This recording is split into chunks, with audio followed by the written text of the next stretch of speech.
વિદ્યાર્થી મિત્રો, આજની આપણી થિયરી છે સમસ્થિતિમાન પૃષ્ઠ એટલે શું સમજાવો. આ પ્રકારની થિયરી આપણને પરીક્ષામાં ક્યારેક પૂછાતી હોય છે.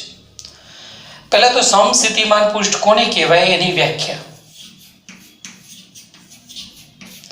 નામ પરથી તમે વિચારો. સમ એટલે સરખું, સ્થિતિમાન એટલે વિસ્થિતિમાન અને પૃષ્ઠ એટલે સમતલ. એવું સમતલ જેના દરેક બિંદુ પાસે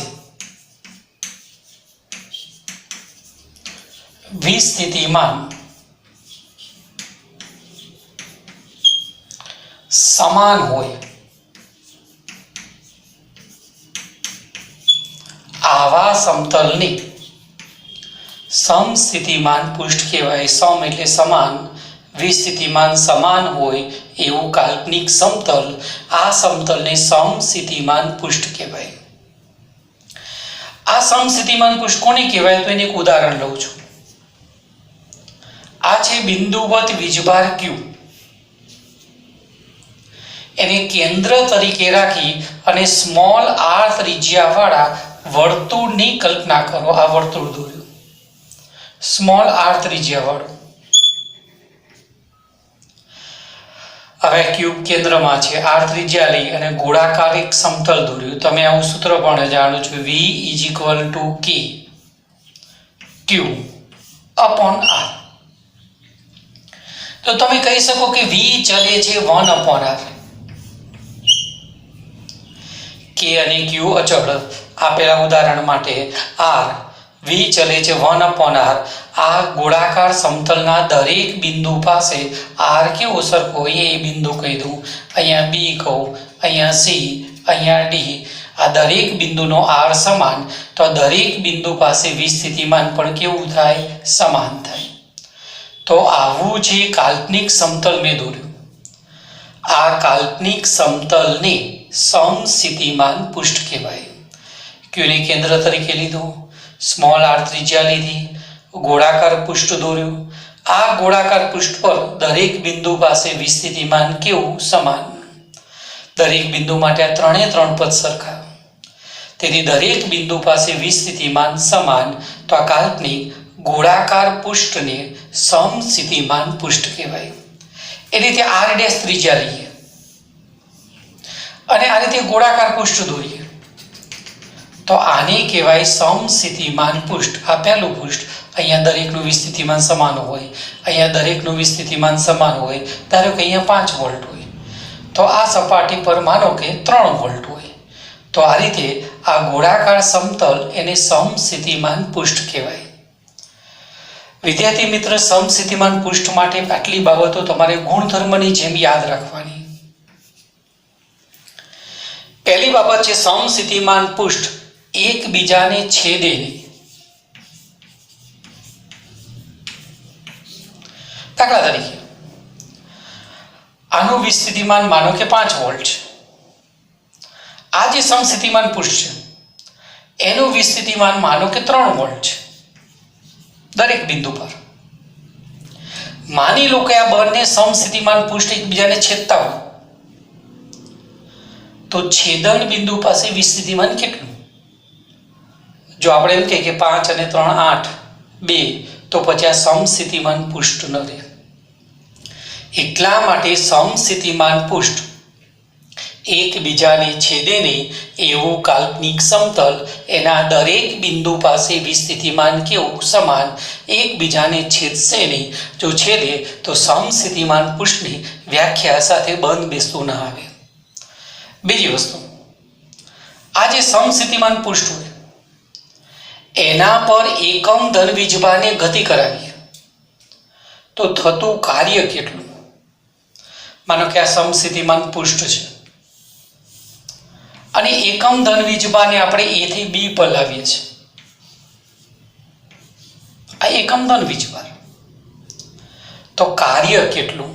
તો આપણે તરત કહીએ કે W = Q ડેલ્ટા V. માનો કે એકમની જગ્યાએ Q વીજભાર કહી દઉં. હવે તમે જાણો છો કે સમસ્થિતિમાન પૃષ્ઠ એટલે શું? તો દરેક બિંદુ પાસે વિસ્થિતિમાન સમાન, મતલબ એ પાસે વિસ્થિતિમાન એટલું જ બી પાસે, તેથી વિસ્થિતિમાનનો તફાવત 0. તો આવા સંજોગોમાં કાર્ય પણ કેટલું થાય? 0. આમ સમસ્થિતિમાન પૃષ્ઠ ઉપર વીજભારને ગતિ કરાવતા થતું કાર્ય બરાબર 0. ત્રીજી બાબત એ પણ વિચારી લો, આ જે સમસ્થિતિમાન પૃષ્ઠ હોય ને, વિદ્યુત ક્ષેત્રની તીવ્રતા સમસ્થિતિમાન પૃષ્ઠ ઉપર સપાટીને આ રીતે લંબ દોરાય. સમસ્થિતિમાન પૃષ્ઠ હોય તો વિદ્યુત ક્ષેત્રની તીવ્રતા કેવી રીતે? તો આ જે સમતલ છે, પૃષ્ઠ છે, એને લંબ જ હોય. જેમાં સમતલ છે તો વિદ્યુત ક્ષેત્રની તીવ્રતા આ સપાટીને હંમેશા લંબ જ હોય. તમને પ્રશ્ન થાય કે લંબ જ કેમ હોય? આ સપાટીને લંબ હોય તો ઈ સદિશનો સપાટીને સમાંતર ઘટક કેટલું થાય? 0. કોઈ ભૌતિક રાશિ y અક્ષ ઉપર હોય તો એનો x યામ કેટલો? તો કે 0. એમ ઈ સદિશ સપાટીને લંબ હોય તો ઈ સદિશનો સપાટીને સમાંતર ઘટક 0, અને ઈ સદિશનો સપાટીને સમાંતર ઘટક 0 તો બળ સપાટીને સમાંતર બળ q ઈ ડેશ કહી દઉં, સપાટીને સમાંતર ઘટક 0, તેથી q ગુણ્યા 0, તેથી સપાટીને સમાંતર કોઈ બળ ન લાગે. અને સપાટીને સમાંતર બળ ના લાગે તેથી વીજભાર સપાટી પર ગતિ ન કરે. જો વીજભાર સપાટી પર ગતિ કરે તો કાર્ય થયું કહેવાય, કેમ કે બળ ગુણ્યા સ્થાનાંતર એટલે કાર્ય. અને કાર્ય થાય તો વિસ્થિતિમાનનો તફાવત મળે, અને વિસ્થિતિમાનનો તફાવત બને તો આ સમસ્થિતિમાન પૃષ્ઠ ન રહે. ફરીથી, હંમેશા વિદ્યુત ક્ષેત્રની તીવ્રતા સપાટીને કેવી? લંબ.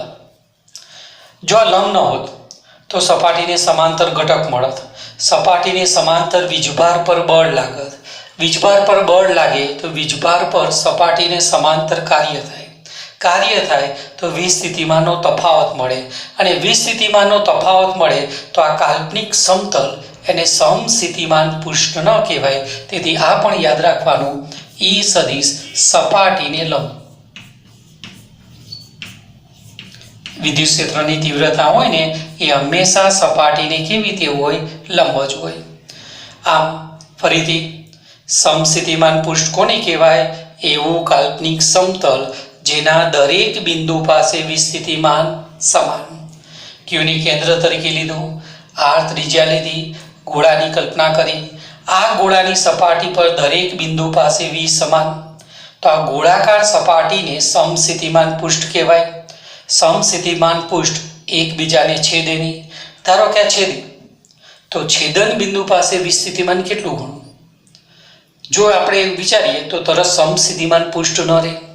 સમસ્થિતિમાન પૃષ્ઠ ઉપર વીજભારને ગતિ કરાવીએ તો કાર્ય 0. કેમ કાર્ય 0?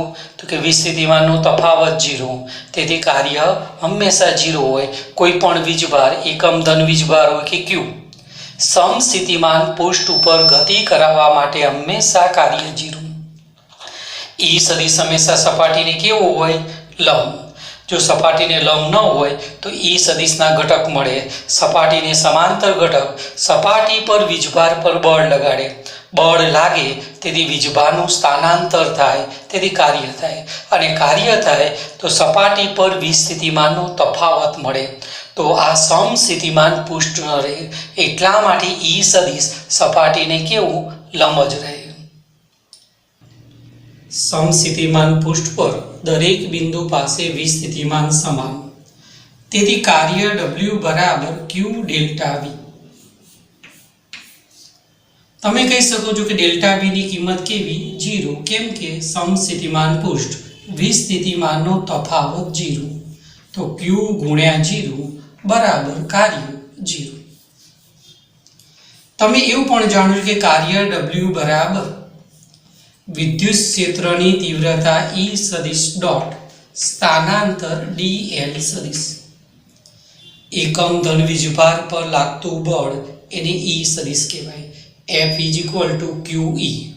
Q ની કિંમત 1 તો F બરાબર E. એટલે એકમ ધન વીજભાર આટલું સ્થાનાંતર કરે તો કાર્ય. આ ડોટ ગુણાકાર કાઢી નાખો તો E dl cos θ.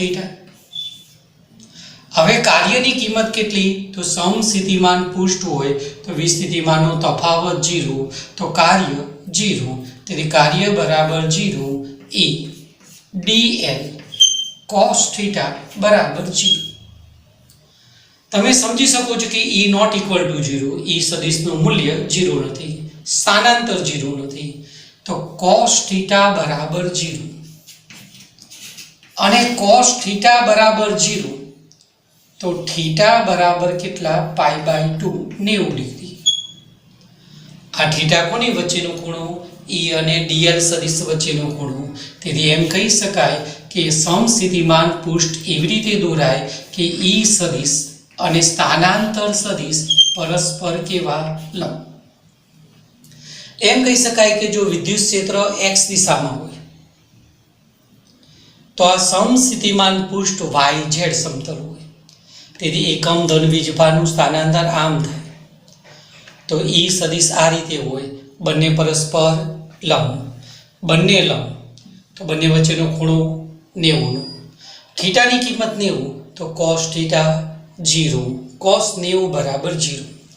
cos 90 0, તો કાર્ય 0 અને કાર્ય 0, તો વિસ્થિતિમાનનો તફાવત 0. તો આ કાલ્પનિક સમતલને શું કહેવાય? સમસ્થિતિમાન પૃષ્ઠ. એટલે હંમેશા દોરાય કેવી રીતે? તો વિદ્યુત ક્ષેત્ર x દિશામાં, તો આ કાલ્પનિક સમતલ yz. બીજું એક ઉદાહરણ લખો. જો આ રીતે ધન વીજભાર હોય તો એનું સમસ્થિતિમાન પૃષ્ઠ માનો કે આ રીતે વળ્યું અને ધારો કે એના પર સપાટી પર વિસ્થિતિમાન 10 વોલ્ટ હોય, પણ બાજુમાં આ રીતે ઋણ વીજભાર મૂકવું તો ઋણના કારણે વિસ્થિતિમાં ઋણ મળે. અહીંયા પણ જે 10 હતું એમાં પણ માઇનસ થશે. એટલા માટે શું થશે? આ જે સમસ્થિતિમાન પૃષ્ઠ ત્યારે જ બને કે આનું જે કાલ્પનિક સમતલ આ રીતે શિફ્ટિંગ થાય. આમ શિફ્ટ થાય એટલે પેલી બાજુ ખસી જાય. એક્ઝેક્ટ કેન્દ્ર હતું ને તો આમ શિફ્ટ થયું. એમ અહીંયા પણ ઋણ વીજભારનું પણ કાલ્પનિક સમતલ આ રીતે શિફ્ટિંગ થાય. આમ ધન અને ઋણ હોય ને તો આ બંને સમતલ આમ શિફ્ટ થશે. જો આ બંને વીજભાર ધન હોત તો શું થાત?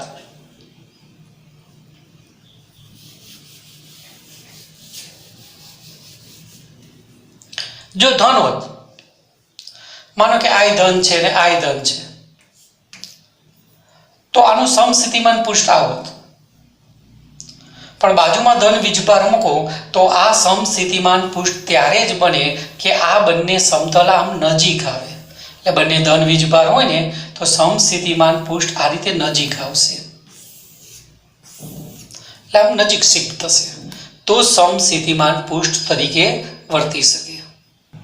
બીજા નંબરનો પોઈન્ટ, વિદ્યુત બાહ્ય ગોળાકાર કવચ.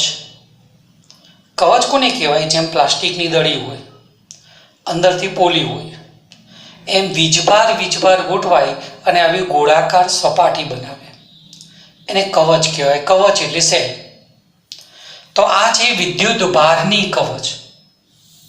વીજભાર ભેગા થઈને કવચ બનાવે.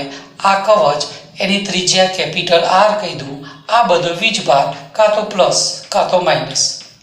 સપાટી પર વીજભાર મૂક્યો છે એવો અર્થ ન કાઢો. વીજભાર ભેગા થઈને સપાટી બનાવે છે, આ પ્રકારનો મિનિંગ. આ કવચના અંદરના ભાગમાં P બિંદુ છે, અંદરના ભાગમાં. તો અંદરના ભાગમાં વિદ્યુત ક્ષેત્રની તીવ્રતા કેટલી થાય? તો પહેલા પાઠમાં તમે એવું શીખેલા છો, કવચના અંદરના ભાગમાં વિદ્યુત ક્ષેત્રની તીવ્રતા 0. કેમ 0? તો અહીંયા ગાઉસિયન પૃષ્ઠની કલ્પના કરો, સ્મોલ r ત્રિજ્યાવાળું. તો ગાઉસિયન પૃષ્ઠ વડે ઘેરાતો વીજભાર 0. તેથી ગોળાકાર કવચના અંદરના ભાગમાં કોઈ પણ બિંદુ પાસે E બરાબર 0. પણ વી સ્થિતિમાન વી અંદરના ભાગમાં વી સ્થિતિમાનની કિંમત એક સરખી અચળ અને કેટલી તો કવચની સપાટી પર જેટલું વિસ્થિતિમાન હોય એટલું વિસ્થિતિમાન અંદર દરેક બિંદુ પાસે. માનો કે સપાટી પર વિસ્થિતિમાન ધારો કે 10 વોલ્ટ હોય તો અંદર આવેલા દરેક બિંદુ પાસે વિસ્થિતિમાન કેટલું 10 વોલ્ટ. કોઈ આપણને પ્રશ્ન પૂછે કે આ રીતે ગોળાકાર કવચ છે વીજભારની અને એકમ ધન વીજભારને કેન્દ્રથી સપાટી પર લાવીએ છે તો કાર્ય કેટલું? તો આપણે આના બેઝ ઉપર એવું જાણીએ છીએ કે જેટલું વિસ્થિતિમાન કેન્દ્ર પર હોય એટલું સપાટી પર હોય તો વિસ્થિતિમાનનો તફાવત 0 અને કાર્ય બરાબર વીજભાર ગુણ્યા વિસ્થિતિમાનનો તફાવત. આ વિસ્થિતિમાનનો તફાવત 0 તો કાર્ય કેટલું થાય? 0.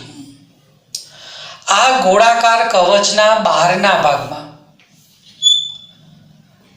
ભાગમાં માનો કે આ પી ડેશ બિંદુ છે, આર ડેશ કીધું, બહારનો ભાગ R dash greater than capital R. તો બહારના ભાગમાં વિસ્થિતિમાન કેટલું?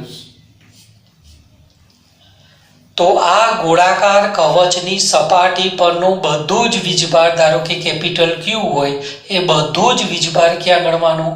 કેન્દ્રમાં. કવચ ઉપરનું બધું વીજભાર ક્યાં ગણાય? કેન્દ્રમાં. કેન્દ્રથી અંતર કેટલું? મેં અહીં આર ડેશ ધાર્યું છે તો બિંદુવત વીજભારની જેમ જ બધું વીજભાર કેન્દ્રમાં ગણી અને આ થાય વિસ્થિતિમાનનું સૂત્ર. વિદ્યુત ક્ષેત્રની તીવ્રતાનું સૂત્ર આવું જ હતું કે કવચની બહારના ભાગમાં શોધવું હોય તો કવચનો બધો વીજભાર કેન્દ્રમાં અને ઈનું સૂત્ર આ પ્રકારનું આવે કે ક્યુ અપોન આર ડેશ કે. જો આ બંનેનો ગુણોત્તર કરીએ તો શું થાય? ઈ અપોન વી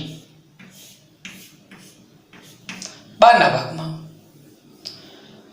તો તમે જાણી શકો છો કે આર ડેશ વાળું પદ ક્યાં રહેશે? બાકીનું બધું પદ ઉડી જશે. 1 અપોન આર ડેશ. આ રીતે વિચારી શકાય. એટલે ક્યારે કોઈ પ્રશ્ન હોય તો આપણે આ રીતે વિચારી શકીએ. તો સપાટીની વાત હોય તો આપણે આર ડેશની જગ્યાએ કેપિટલ આર મૂકી અને એની ત્રિજ્યા પણ આપણે શોધી શકીએ. જો આવો કોઈ ગ્રાફ હોય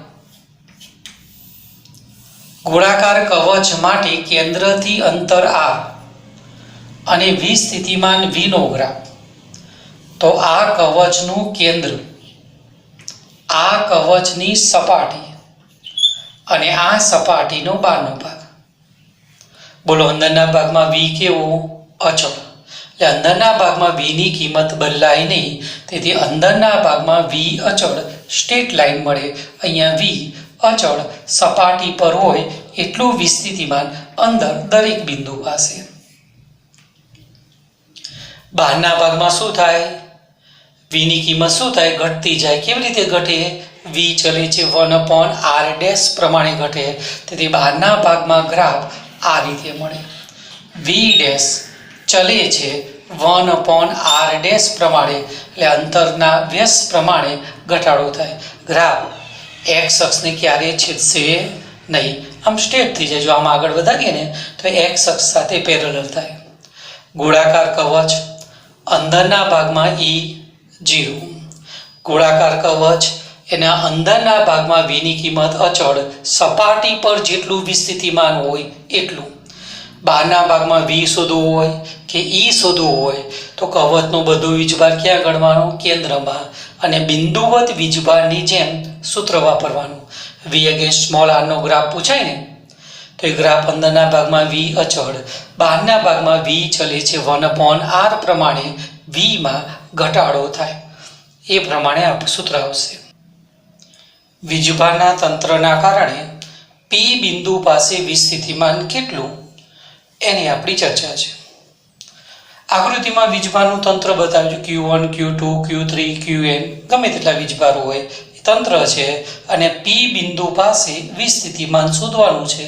Q1 થી પીનું અંતર R1P, એમ Q2 થી R2P, R3P, અને એ રીતે n નંબરના વીજભારથી આટલું RNB. તો Q1 વીજભારના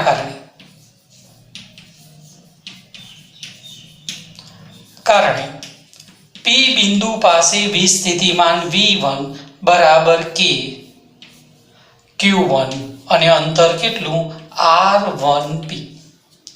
ખાસ એ ધ્યાન રાખવાનું કે અહીંયા વર્ગ ન થઈ જાય. ઈનું સૂત્ર હોય ને તો છેદમાં સ્ક્વેર આવે, પણ વીના સૂત્રમાં નીચે અંતર આવે, અંતરનો વર્ગ ન થાય. આ જ રીતે Q2 વીજભારના કારણે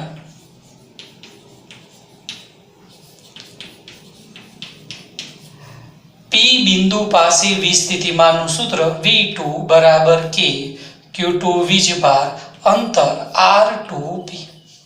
બસ એમ આગળ વધીએ ને તો n નંબરના વીજભારના કારણે વિદ્યુત વીજ સ્થિતિમાનનું સૂત્ર K Qn નામનું વીજભાર અંતર RNP. આ બધા વીજ સ્થિતિમાનનો સરવાળો કરીએ, બૈજિક સરવાળો, તો P બિંદુ પાસે કુલ વીજ સ્થિતિમાન V બરાબર Q1 ના કારણે મળતું વીજ સ્થિતિમાન વત્તા Q2 ના કારણે મળતું વીજ સ્થિતિમાન, Q3 ના કારણે, એમ Qn વીજભારના કારણે મળતું વીજ સ્થિતિમાન. જો વીજભાર ધન હોય ને તો વીજ સ્થિતિમાન ધન મળે, અને જો વીજભાર ઋણ હોય તો ઋણ મળે. એટલે આ દરેક વીજભારના કારણે જે વીજ સ્થિતિમાન મળે ને એનો બૈજિક સરવાળો થાય. આ અદિશ રાશિ છે. પ્લસના કારણે પ્લસ, માઇનસના કારણે માઇનસ, એમ અહીંયા માનો કે Q1 ના કારણે +5 હોય તો +5 વોલ્ટ, Q2 ના કારણે માનો કે +2 વોલ્ટ તો +2, માનો કે Q3 માઇનસ વીજભાર હોય એના કારણે 4 હોય તો V3ની કિંમત કેટલી? -4. આમ પ્લસ માઇનસ જે હોય એટલું કુલ વીજ સ્થિતિમાન V મળે. ક્યારે આવો પ્રશ્ન પૂછાય કે આ રીતે ત્રિકોણ હોય અને અહીંયા વીજભાર છે માનો કે 10 વોલ્ટ, 10 કુલમ, અહીંયા છે 5 કુલમ, અને આ બિંદુ પાસે વીજ સ્થિતિમાન શોધો. જો બંને ધન છે ને તો આના કારણે માનો કે અંતર આપી દીધું હોય L, તો આના કારણે મળતું વીજ સ્થિતિમાન, આના કારણે મળતું વીજ સ્થિતિમાન, એનો સરવાળો થાય. આ તો અદિશ રાશિ છે એટલે ક્યારે ડાયરેક્શન એવી કોઈ વાત ના આવે. પણ જો આ વીજભાર ઋણ હોત તો આના કારણે મળતું વીજ સ્થિતિમાન અને ઋણ છે ને એના કારણે મળતું વીજ સ્થિતિમાન કેવું? ઋણ. તેથી ધન અને ઋણ એટલું પરિણામી વીજ સ્થિતિમાન આ બિંદુ પાસે